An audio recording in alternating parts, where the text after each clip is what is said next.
The Invisible Man, directed by Leigh Whannell, starring Elisabeth Moss, Oliver Jackson-Cohen, and Harriet Dyer. When Cecilia's abusive ex takes his own life and leaves her his fortune, she suspects his death was a hoax.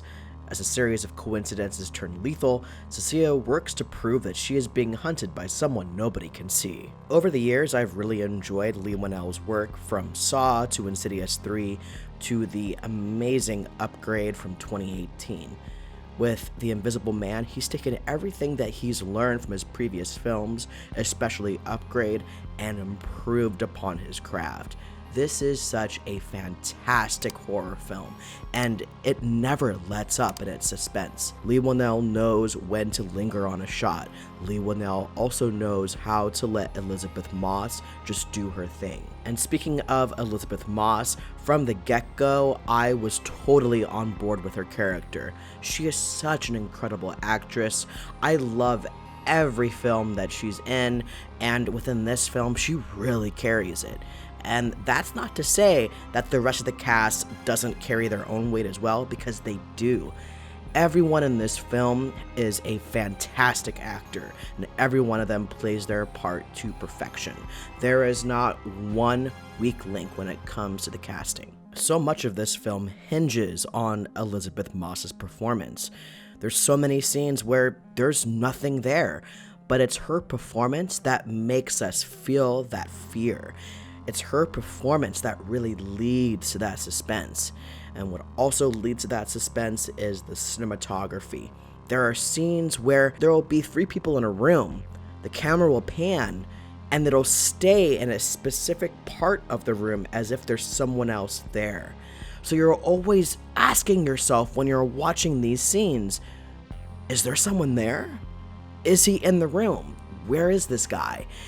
And that's what makes this film so incredible. When it comes to the story and the plotting, I really, again, felt for Elisabeth Moss's character, Cecilia.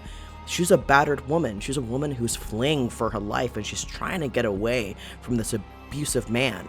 And even when she believes that he's dead, there's these weird goings-on happening, and no one is believing her. He is constantly gaslighting her, and that is so much of the storyline, is that fear of, is he there? Is he still coming after me? He's never gonna let me live my life.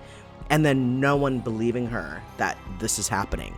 And when she even explains what happened to her and that she still feels like he's with her, her friends or her family will say, okay, well, you gotta move on. But it's not that easy for someone who's gone through that kind of abuse. It's something that stays with you. And I felt like that was such a powerful message that came across in this film. I also really liked how technology plays an integral part to the storyline. So much of this reminds me of Upgrade in the best way possible. It's almost like an episode of Black Mirror. I felt that the special effects were really well done, and there are some really brutal scenes. Now, don't go in expecting an all-out bloodfest, because it's not one of those movies. It's definitely more of a horror thriller. So there's a lot of suspense in this film, and a lot of it is character building for Elisabeth Moss's character. There were also several times where this film made my jaw drop because I wasn't expecting the curveballs that were thrown at me in this film. I honestly can't wait to watch this film again because I absolutely loved it, and I cannot wait to add this film to my collection. So with that said, The Invisible Man gets an instant classic for me. I love this movie. This is easily my favorite film of 2020 so far, and it's gonna be really hard to top this movie. If you enjoyed this video, be sure to leave a like, and if you want to see more content like this, be sure to hit that subscribe button. Thank you so much for coming by, and I'll see you guys next time.